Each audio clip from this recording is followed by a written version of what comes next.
Installing and removing a case on your Android tablet is a good and inexpensive way to protect your device, and putting these cases on or taking them off is a pretty straightforward process, although it can sometimes feel a little intimidating if you're dealing with a case that's tight and doesn't go on very easily. The process is usually the same regardless of what type of case you have. The pressure points are in the corners and edges, so a good technique is to start with one corner and then work your way to the next corner from there. If you're removing a case, you'll need a pretty strong initial push to get the tablet partially out of the case.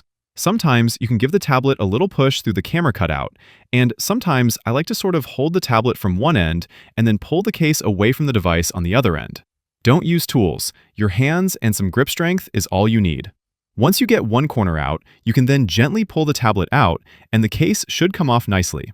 Some cases can be pretty snug and need more careful wiggling to get them off, and some cases just snap off with minimal effort. To install a case, you'll basically do the same thing but reversed. Make sure you're putting the tablet in the right way, and check that the camera aligns with the camera cutout on your case. It's usually easier to start with one corner or one end of your tablet first. Get that aligned in the case, and then start pushing the rest of the device in.